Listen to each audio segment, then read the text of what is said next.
Shalom. Saya sampaikan selamat sore, selamat bertemu kembali di dalam kasih Tuhan Yesus Kristus. Bapak Ibu saudara yang dikasih Tuhan, mari pada petang hari ini kita angkat satu pujian sebagai korban ucapan syukur kita kepada Yesus, Allah kita yang sudah menyelamatkan hidup kita. Ada kuasa di dalam nama-Mu. Saya undang sidang jemaat untuk bangkit berdiri.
Jesus.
Inilah keyakinan kami di hadapan-Mu Tuhan. Di dalam nama-Mu ada satu kuasa yang boleh menyelamatkan di dalam kehidupan kami. Bahkan kuasa-Mu juga memulihkan hidup kami, melengkapi segala keperluan kebutuhan kami.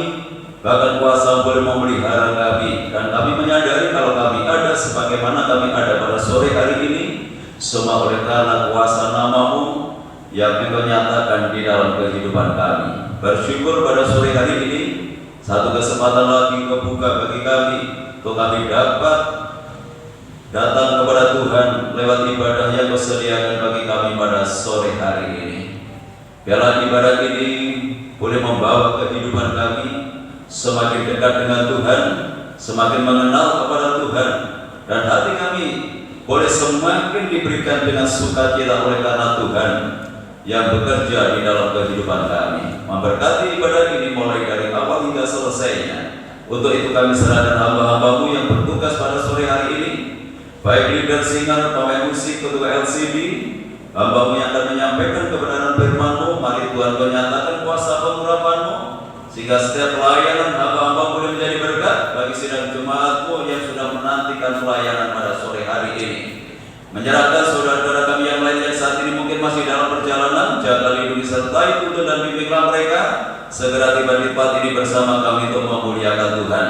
Kalau pekerjaan kuasa kegelapan yang ingin mencoba mengganggu jalannya ibadah kami menyatukan hati bersama jemaat untuk memanggil nama-Mu hanya di dalam nama Tuhan Yesus Kristus yang penuh dengan kuasa. Kami tolak, kami patahkan kuasanya dalam nama Yesus. Dan biarlah yang kudus menguasai tempat ini, menguasai hati dan pikiran kami, sehingga berkat Tuhan lewat ibadah ini seutuhnya boleh menjadi bagian dalam kehidupan kami.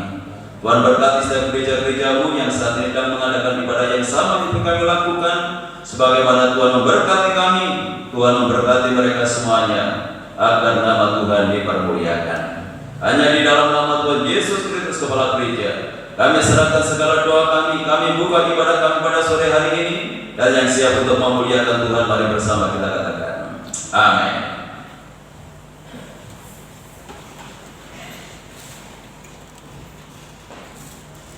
Puji nama Tuhan.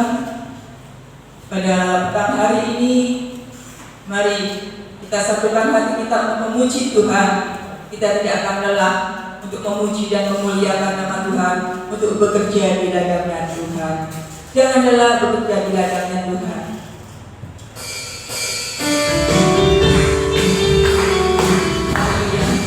Kita sama-sama berbuka cita.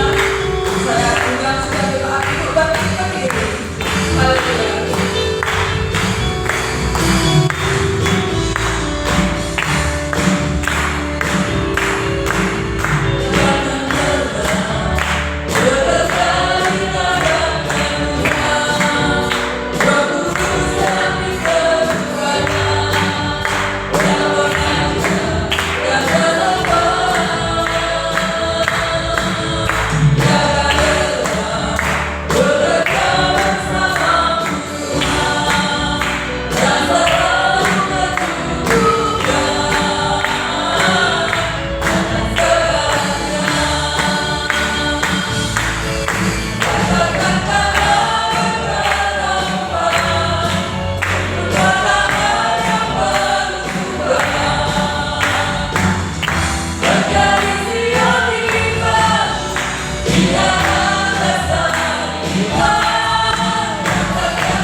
tidak akan pernah berubah, dulu, sekarang, dan selamanya.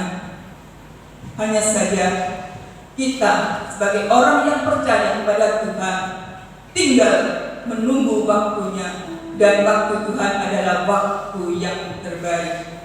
Kalau sesuatu terjadi atas hidup kita, semuanya itu adalah seizin daripada Tuhan untuk membentuk keimanan kita. Seberapa kuat, seberapa percaya kita mengadakan hidup kita untuk Tuhan. Haleluya. Waktu Tuhan.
menerima kebenaran firman Tuhan yang Tuhan nyatakan kepada kita pada sore hari ini.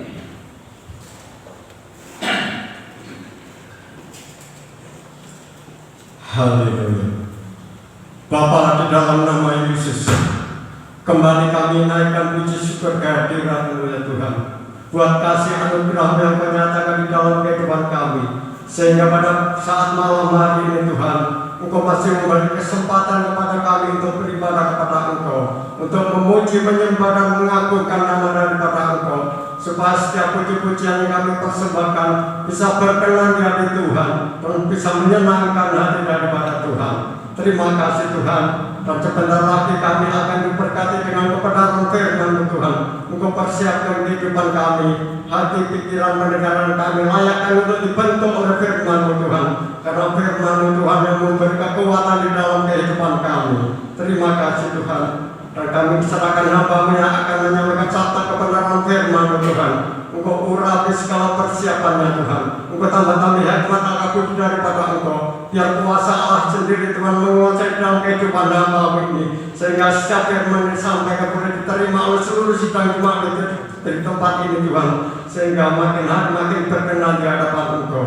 Dan bila ada kuasa kegelapan Tuhan yang ingin mengganggu dalam pemberitaan firman pada saat ini Tuhan, kami berseru memanggil nama-Mu di dalam nama Tuhan Yesus. Kami usir dari ruangan ini maupun dari dalam hati pikiran kami. Biar kuasa Allah sendiri Tuhan berkuasa atas pemberitaan firman pada saat ini Tuhan. Terima kasih.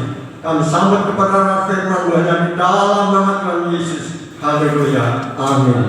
Silakan itu. Bapak Ibu Saudara yang dikasihi oleh Tuhan, saya sampaikan shalom. Salam sejahtera di dalam kasih Tuhan kita Yesus Kristus. Hanya oleh karena anugerah dan kebenaran Tuhan pada sore hari ini kita dipertemukan kembali lewat ibadah PA yang Tuhan sediakan di dalam kehidupan kita. Kita sudah memuji dan memuliakan Tuhan. Tiba saatnya kita siapkan hati kita untuk menyambut firman Tuhan.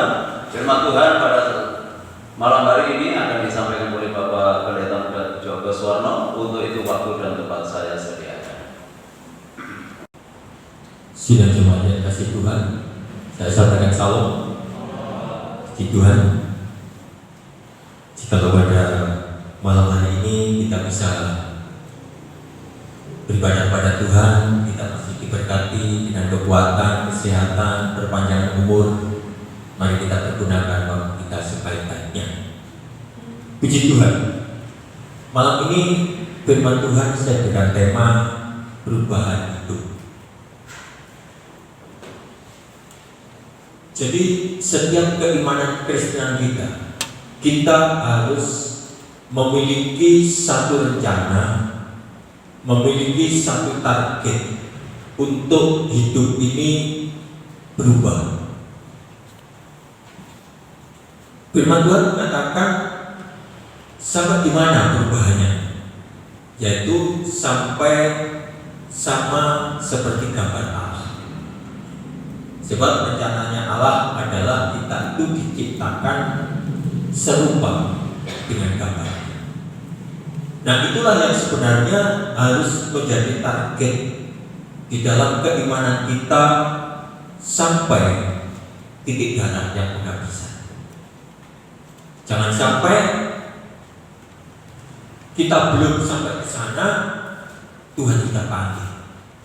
Nah, itu sebabnya selagi masih ada kesempatan, mari kita mengejar target keimanan kerohanian kita agar sampai kita sama seperti Kristus.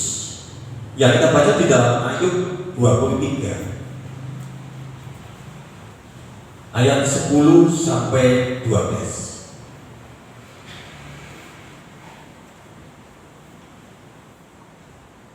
Demikian Ayub 23 ayat 10 sampai 12. Karena Ia tahu jalan hidupku, seandainya Ia memuji aku akan timbul seperti emas. Kakiku tetap mengikuti jejaknya. Aku menuruti jalannya dan tidak menyimpang. Perintah dari bibirnya tidak kulanggar. Dalam sanubariku kusimpan ucapan mulutku. Amin. Jadi Ayub mempunyai satu kebanggaan di dalam hidupnya, dan dia berani mengatakan, seandainya Tuhan menguji aku, maka aku akan timbul seperti emas. Nah, keyakinannya Ayub ini bukan keyakinan yang bonek, bukan keyakinan yang nekat, tetapi Ayub berani mengatakan bahwa jika Allah menguji aku, maka aku akan timbul seperti emas.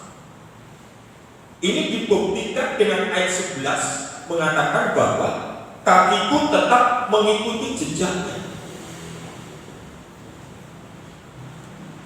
Kita semua tahu siapa Ayub.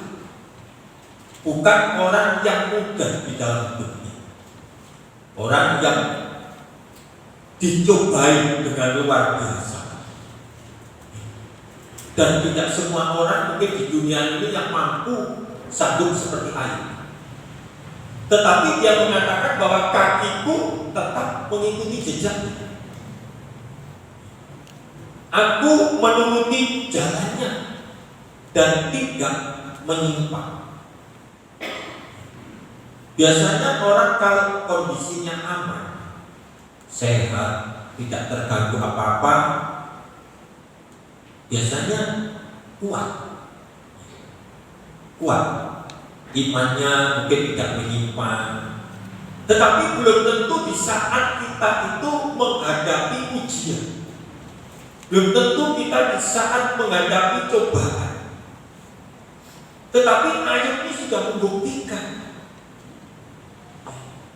Ini pasal 23, ujiannya Ayub itu mulai dari pasal 1, pasal 2 sudah mulai. Dan Ayub membuktikan dengan karakter hidupnya. Perintah dari bibirnya tidak melanggar dalam sanubari musipan ucapan mulutnya. Menjadi orang yang sempurna menurut pandangan saya. Itu sebabnya Ayub berani mengatakan, jika Tuhan menguji aku, maka aku akan timbul seperti emas. Nah, cita jemaat dan kasih Tuhan, setiap orang pasti menghadapi ujian. Setiap orang pasti menghadapi pencobaan. Saya dan saudara mungkin ujian tidak sama seperti Ayub. Karena Tuhan tahu, kalau Tuhan memberi ujian terhadap Ayub, sedemikian beratnya menurut pandangan kita sebagai manusia. Karena Tuhan tahu kekuatannya Ayub. Tuhan memberikan ujian saya, memberikan ujian saudara. Tuhan tahu seberapa kekuatan kita, kekuatan saya, kekuatan saudara. Tuhan tahu. Itu sebabnya setiap manusia diberikan ujian, diberikan pencobaan untuk mendewasakan iman kita. Nah, yang menjadi satu pertanyaan, apakah hidup kita sudah seperti emas?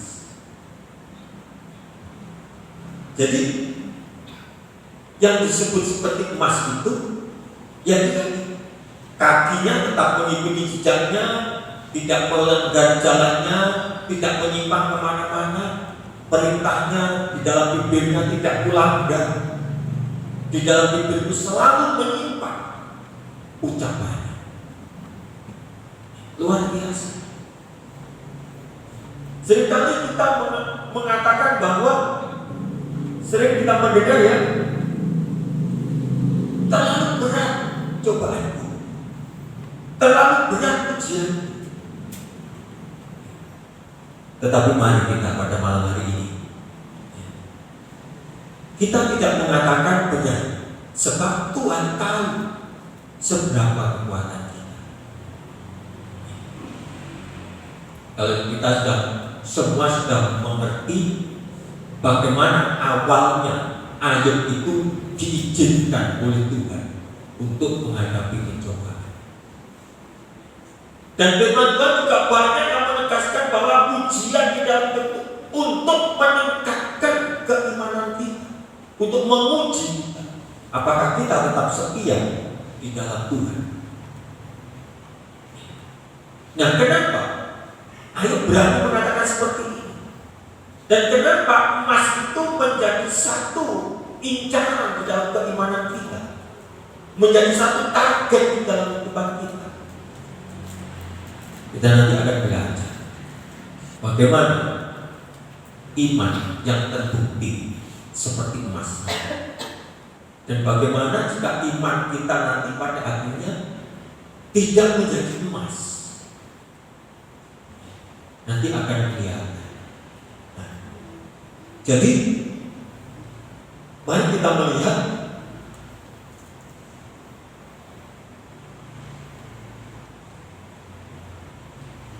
ya. Jadi untuk berubah menjadi emas, maka harus ada satu perubahan total. Perubahannya total. Jadi tidak bisa separuh-separuh. Memang awalnya itu diawali dari sedikit demi sedikit sampai berubah total. Kita baca Keluaran 25 ayat 23 sampai 24.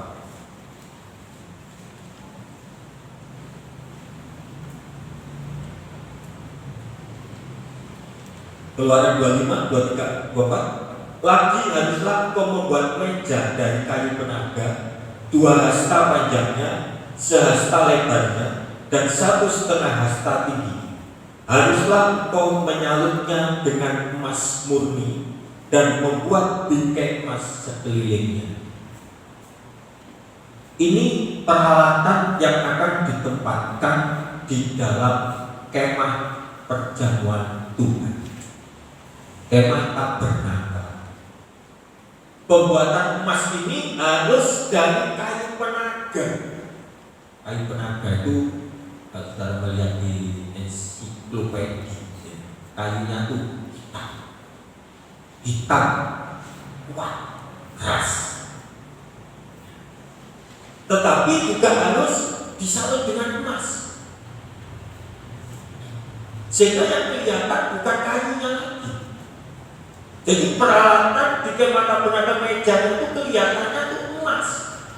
Memang betul meja, tapi kayunya sudah disalut dengan emas yang murni. Sudah gimana dikasih Tuhan?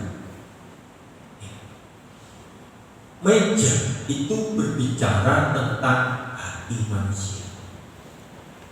Kalau kita belajar di dalam pelajaran kemah tabernakel, meja itu berbicara tentang hati manusia. Jadi hati manusia yang terbuat dari kayu penaga itu harus ditutup dengan emas murni. Nah, emas murni itu adalah lambang sifat keilahian Tuhan. Sehingga manusia lamanya yang hitam tadi itu sudah tidak kelihatan. Di saat manusia itu sudah ada di dalam kemah tabernakel, maka yang kelihatan hatinya itu harus seperti emas murni. Jadi kayunya sudah tidak kelihatan. Itulah sebabnya ayo berani berbicara. Seandainya Tuhan memuji aku, karena nanti pada akhirnya setiap manusia itu harus diperhadapkan terhadap tahta pengadilan Kristus. Setiap manusia, baik orang percaya ataupun orang yang tidak percaya, semua akan menghadap tahta pengadilan Kristus. Dan ini sangat penting. Dan saudara kalau melihat di dalam Wahyu 11, yang diukur untuk dibawa masuk itu hanya orang yang ada di dalam kemah tabernakel, di dalam bait Allah, bukan di luarnya. Jadi saudara baca di dalam Wahyu 11. Jadi orang yang di luar gak diukur. langsung saja mungkin ke tempat yang sudah disediakan. Tapi orang-orang yang di dalamnya itu yang diukur. Nah, orang-orang yang sudah ada di dalam bait Allah ini sudah membuktikan sifat keilahian Allah itu, sudah merubah hidupnya, atau masih seperti kayu, atau mungkin separuh kelihatan emas, separuh kelihatan kayu. Tidak apa-apa Pak, taruhan lah Pak. Depannya emas, belakangnya kayu. Mungkin kita sebagai manusia masih bisa toleransi. Tetapi saudara harus lihat, pada saat Tuhan, ya, Tuhan menegur jemaat-jemaat. Saudara kan ingat, janganlah engkau dingin atau panas. Kalau dingin sekalian dingin, kalau panas sekalian panas. Jika engkau dingin, suam-suam buku Pak, dingin yang panas tidak, maka akan dimuntahkan dari hadirat Allah, dikeluarkan, sudah tidak di dalam Allah. Nah, ini sebabnya meja yang dari kayu tadi harus sepenuhnya disalut dengan emas. Nah, ini sudah waktunya kita, zaman ini sudah waktunya kita harus menyambut sifat-sifat manusia kita salut dengan sifat-sifat keilahian Allah. Seberapapun ujian yang kita hadapi, kita harus berani memiliki target seperti Ayub, menjadi emas. Kalau tidak berbahaya, bukan berarti saya sudah seperti emas, tetapi lewat firman Tuhan mati bersama-sama, berlomba-lomba untuk memenuhi target keimanan kita sampai seperti emas, supaya di saat hari yang ditentukan Tuhan nanti, kita tidak menjadi orang-orang yang kecewa, kita tidak menjadi orang-orang yang ditinggalkan oleh Tuhan.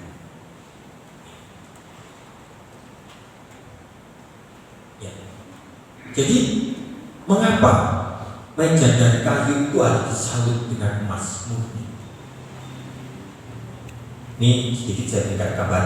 Kolose 2 ayat 9 sampai 10, dilanjut 13 sampai 14. Kolose pasal 2.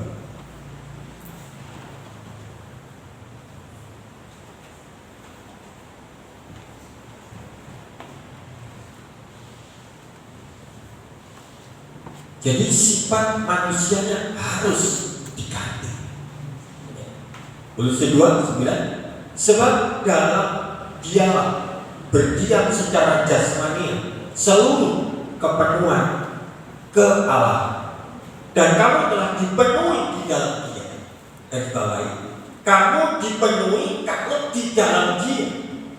Dialah kepala semua pemerintah dan penguasa. 13, kamu juga meskipun dahulu mati oleh pelanggaran dan oleh karena tidak disunat secara lahirnya, telah dihidupkan Allah bersama-sama dengan Dia sesudah Dia mengampuni segala pelanggarannya, dengan menghapuskan surat hutang yang oleh ketentuan-ketentuan hukum mendakwa dan mengancam kita, dan itu ditiadakan dengan memakukannya pada kayu salib.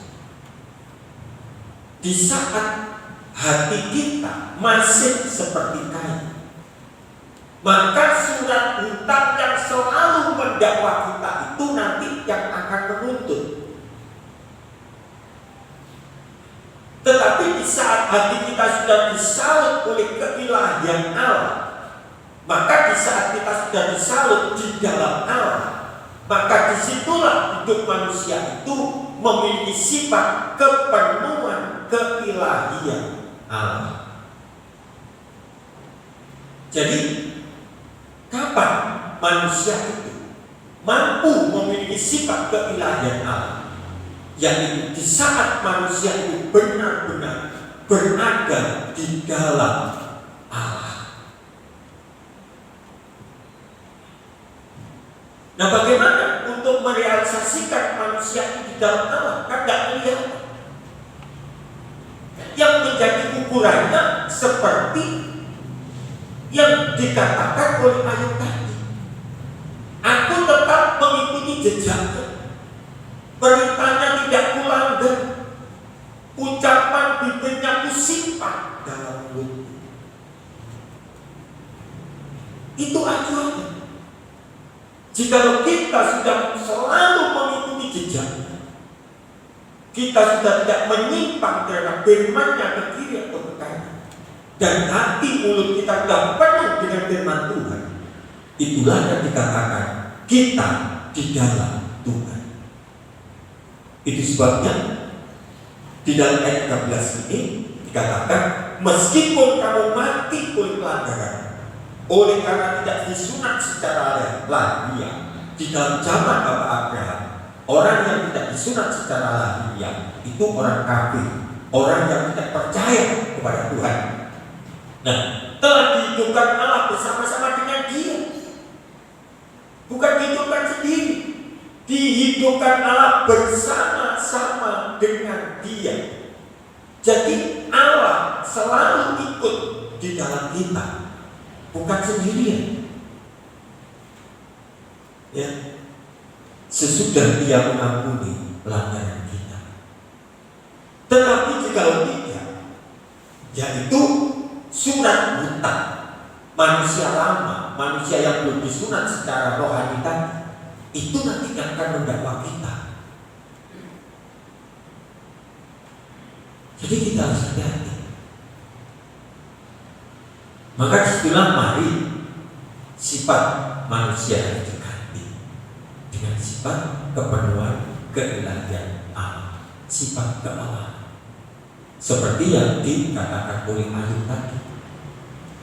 Itu buktinya. Ayub berani mendeklarasikan dirinya menjadi timbul seperti emas. Sebab jikalau keimanan kita nanti ternyata tidak seperti emas, kita baca 1 Korintus 3 ayat 12 sampai 13.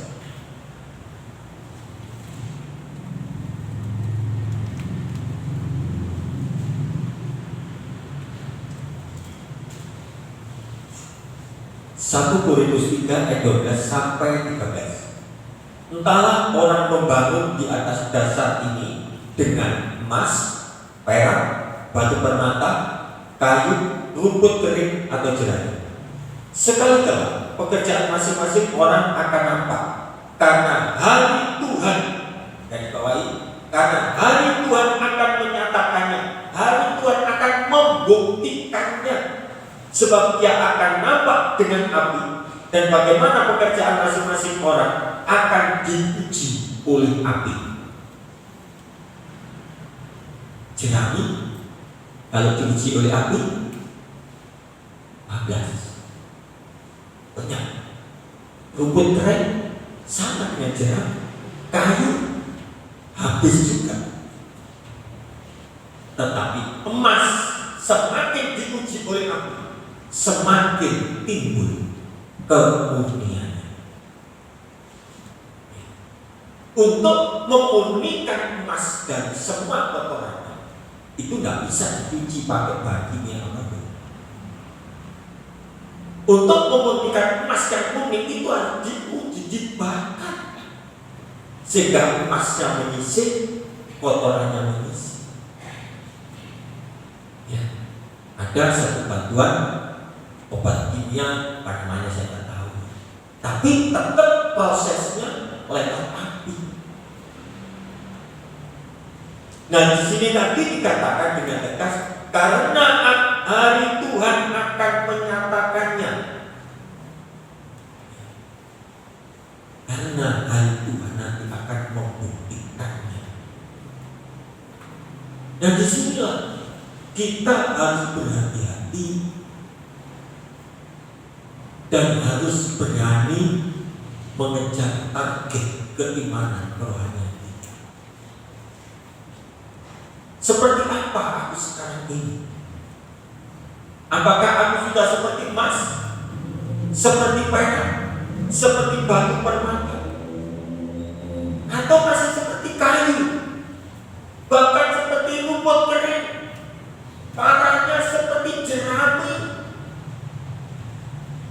Ya. Saudara tidak tahu saya seperti apa. Saya juga tidak tahu saudara seperti apa. Tetapi marilah pada malam hari ini itu tidak menjadi hal yang dapat saling menuding. Tapi mari kita tuding diri kita sendiri-sendiri. Kita introspeksi diri kita sendiri-sendiri. Keimanan rohaniku ini seperti apa? Sebab jelas semuanya nanti akan diuji. Tidak ada nanti segala sesuatu, semua manusia, tidak ada seorang pun yang tidak diuji oleh Tuhan.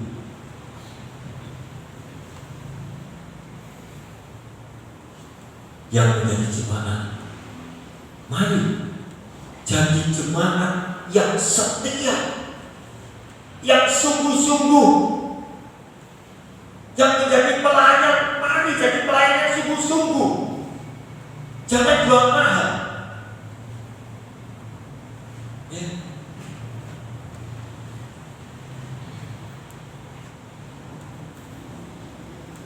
Jadi pelayan yang sungguh-sungguh. Meskipun saya di sini datang 5:30 sama lampu, gak apa-apa. Tapi setidaknya bisa berdoa, bisa menyiapkan, bisa melihat apa tugas saya. Dan tidak sampai kepedean, gak sampai bubuk api. Jadi hargai Tuhan itu. Jangan menghargai diri kita mahal. Ya, saya keras ini. Semua keluarga saya pelayan. Jangan main-main dengan pelayan. Ya, mungkin saya tidak menegur, saya menegur keluarga saya sendiri. Jangan main-main dengan pelayan. Maksud saya nanti, posisi penting aku teko. Pembeban pujian naik, melon naik. Ya. Hargai Tuhan itu. Tunjukkan sifatmu itu akan menjadi emas. Saya keras demi keselamatan, bukan marah. Demi keselamatan khusus keluarga saya sendiri. Ya. Jadi firman Tuhan ini bukan kebetulan. Kalau saya sampaikan malam ini, Tuhan punya rencana. Karena jangan sampai pelayan-pelayan semakin hari semakin pudar semangatnya. Ya, saya lihat pelayan di sini sudah mulai krisis, Ya ada yang bekerja, ada yang tugas, ada yang saenami. Tapi kalau semua itu ditonton, diatur dengan sungguh-sungguh, pasti bisa. Ya. Saya juga bukan orang nganggur. Pak Cornelius juga bukan orang nganggur, banyak tugasnya. Yang lain-lain juga bukan orang nganggur, banyak tugasnya. Tetapi mari hargai waktu itu, atur dengan sebaik-baiknya, supaya kita bisa menjadi pelayan-pelayan yang menunjukkan sifat emas yang sungguh-sungguh. Kita ini milik Tuhan. Hidup ini bukan di dunia tujuannya. Hidup kita bukan di dunia. Memang Tuhan mengatakan kita hanya perantau di sini. Kembali pulang. Jangan sampai nanti kita pulang kondisinya parah dan Tuhan kecewa. Sia-sia.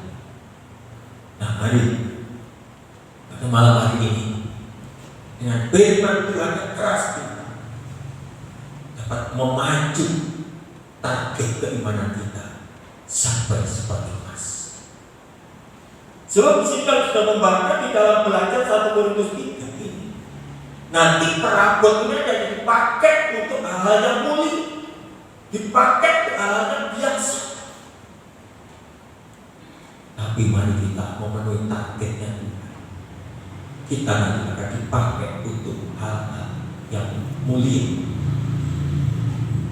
Ya, nah, kita lihat tadi berbicara karena hari Tuhan akan menyatakan, hari Tuhan akan membuktikan. Nih, Maliaki 3 ayat 2-4.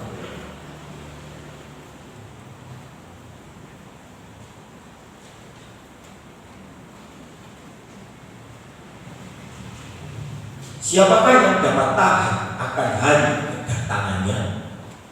Dan siapakah yang dapat tetap berdiri apabila ia menampakkan diri? Sebab ia seperti api tukang pemurni logam dan seperti sabun tukang penata.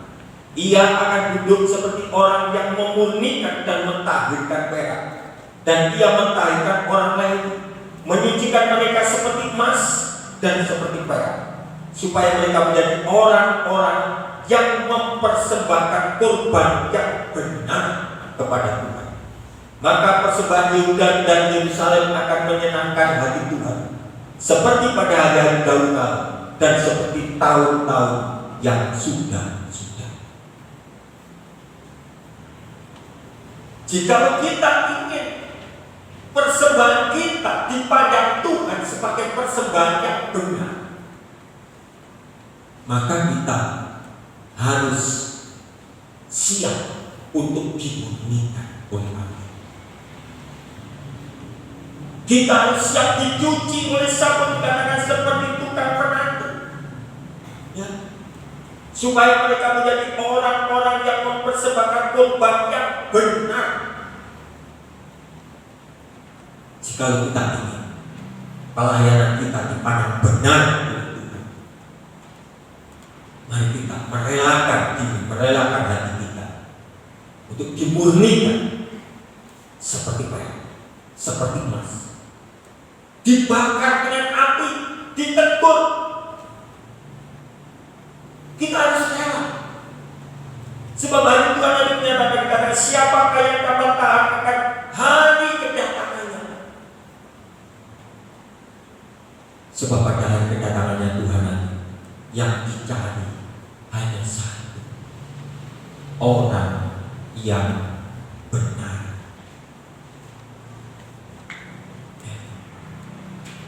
Orang yang benar, bukan orang hebat.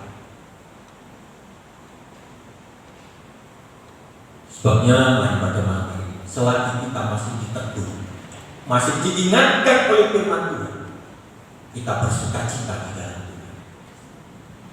Karena berarti kita diselamatkan dari maut.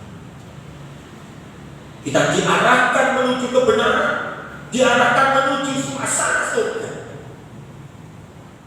Kita harus merelakan hati kita, merelakan hidup kita untuk didandani oleh kebenaran firman Tuhan.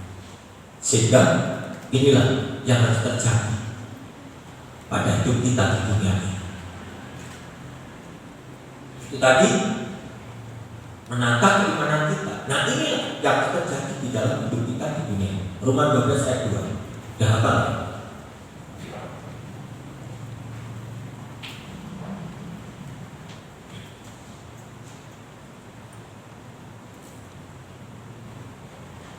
Roma 12 ayat 2, janganlah kamu menjadi serupa dengan dunia ini, tetapi berubahlah oleh pembaruan budimu, sehingga kamu dapat membedakan manakah kehendak Allah, apa yang baik, yang berkenan kepada Allah, dan yang sempurna.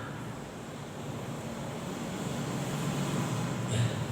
Jadi firman Tuhan ini menuntut Tuhan sampai di mana? Sampai yang baik, atau sampai yang berkenan, atau sampai yang sempurna. Jadi inilah tuntutan kita. Jadi sehingga kamu dapat membedakan manakah kehendak Allah, apa yang baik, yang berkenan kepada Allah, dan yang sempurna. Sekali lagi, apa kategori sempurna? Pada malam hari ini, kategorinya yaitu yang kita baca di dalam kitab Ayub tadi. Aku selalu mengikuti jejaknya, jalan-jalannya tidak ulangi, dan aku tidak menyimpang ke kiri atau ke kanan. Perintah di dalam mulutnya, perintah di dalam bibirnya, selalu kusimpan di dalam mulutnya. Ingat dan amalkan itu. Walaupun tidak 100% berapa. Maka kalau di situ, maka saudara nanti akan bisa memenuhi firman ini, sehingga kamu jangan menjadi serupa dengan dunia, tetapi berubahlah oleh pembaruan budi. Pembaruan budi pada malam hari ini pelajarannya yaitu manusia yang lama harus disalut dengan sifat keilahian Allah. Itu pembaruan pelajaran pada malam hari ini, agar kita dapat menjadi orang-orang yang tidak serupa dengan dunia. Tahu mana yang mana yang baik, mana yang tidak baik, tahu. Kenapa orang tidak tahu apa yang baik dan yang tidak baik? Karena tidak mau ada perubahan, tidak mau ada pembaruan. Yang tidak bekerja ikut orang, yang tidak sakit. Tahu nggak kalau malam hari ini ada ibadah? Apakah ibadah itu baik atau jelek? Kenapa nggak mau datang? Karena belum tahu yang baik. Belum tahu yang baik. Karena apa? Karena tidak mau dirubah. Karena tidak mau menerima pembaruan dari Tuhan. Sehingga ya rasa-rasa orang muda pacok. Gak ada pembaruan, gak ada perubahan. Nah, bagaimana nanti kayu rumput kering jerami itu akan bisa menjadi emas kalau tidak mau menerima pembaruan, kalau tidak mau ada satu perubahan, gak akan terjadi.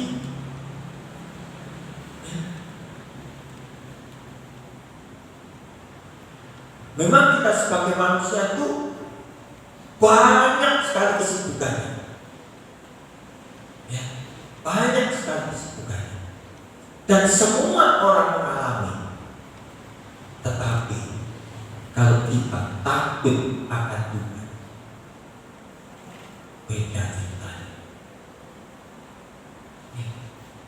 Justru umur 2 minggu saya gendong ke gereja supaya istri saya bisa ke gereja. Saya juga pernah punya anak kecil.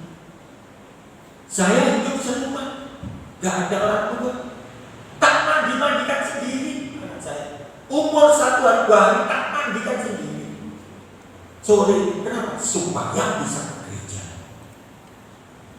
Istri tak perlu menyiapkan bajunya, saya mandikan, beres. Repot Pak, udah.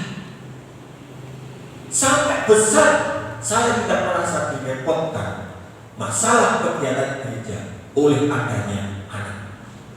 Ya, sampai hari saya tidak merasa direpotkan oleh kehadirannya anak tentang ibadah.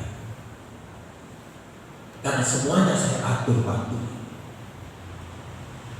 Jadi ada berubah, ada pembaruan, baik di dalam hal-hal yang bukan rohani, baik di dalam hal-hal yang rohani, dirubah. Yang tidak baik dirubah menjadi baik, yang tidak bisa dirubah menjadi bisa, untuk bisa memenuhi target keimanan kita.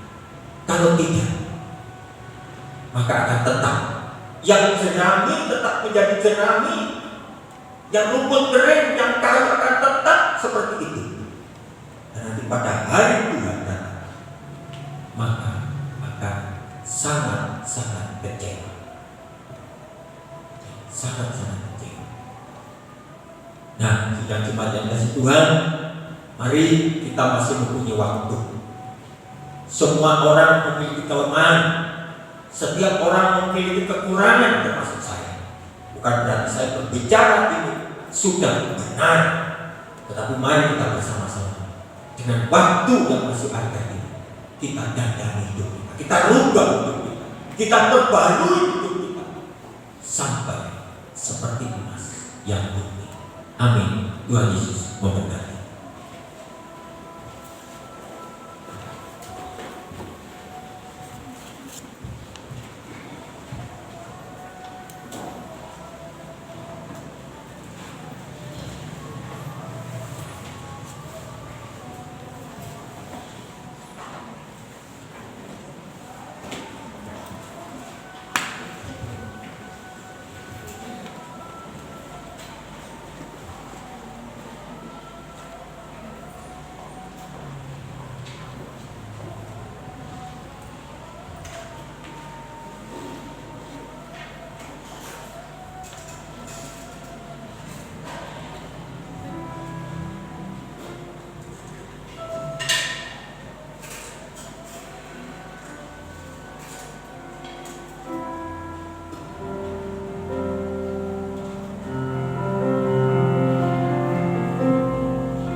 Mari kita diam sejenak. Ketika kita melihat jauh ke dalam hati kita masing-masing, apakah kita sudah bersedia, sudah sanggup untuk diubah oleh Tuhan?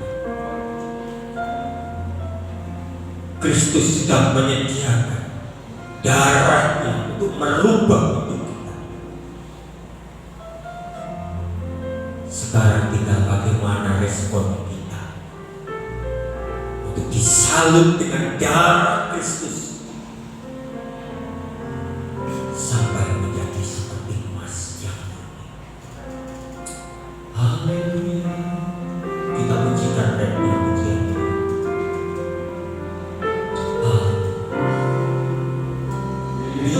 Setia.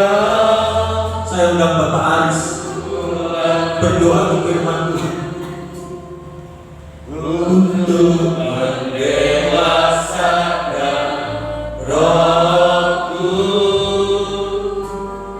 hingga pada waktu nanti.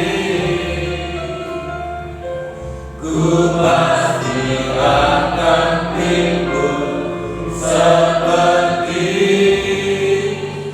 emas yang murni.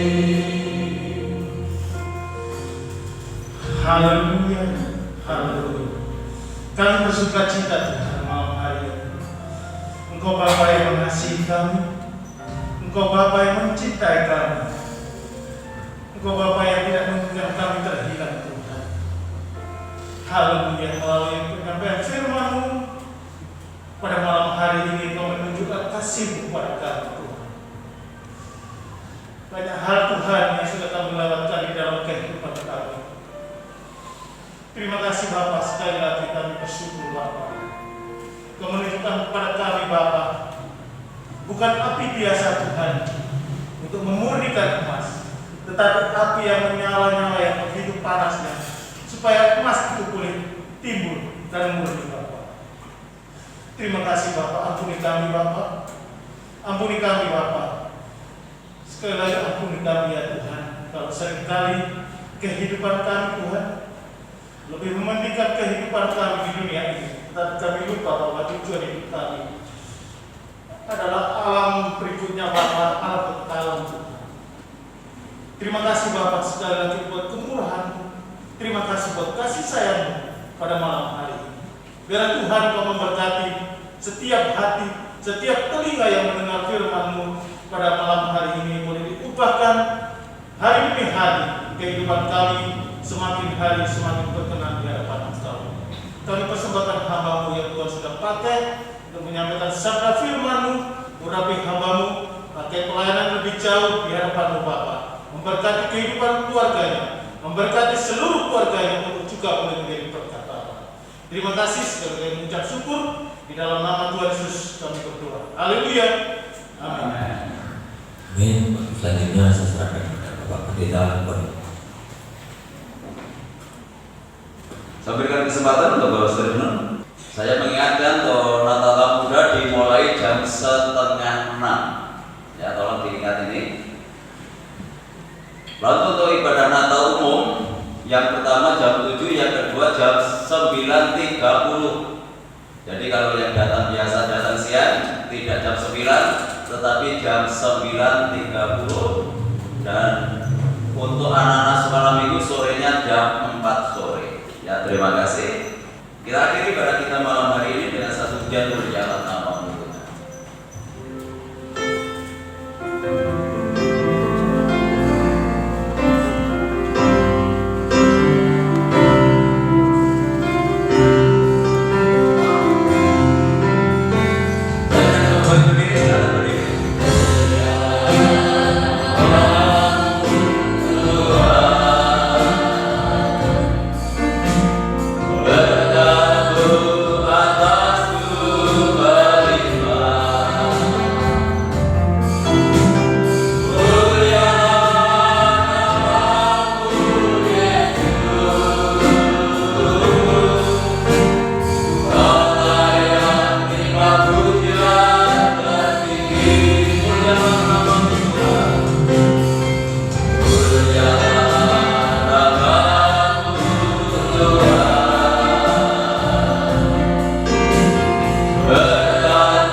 Segala puji dan syukur kami naikkan di hadapan Tuhan.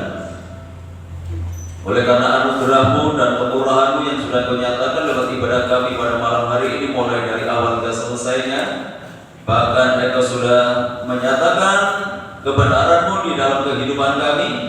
Biarlah kebenaran ini tidak hanya sebatas kami dengar, tetapi boleh kami realisasikan dalam kehidupan kami yang nyata, sehingga hidup kami semakin berkenan di hadapan Tuhan.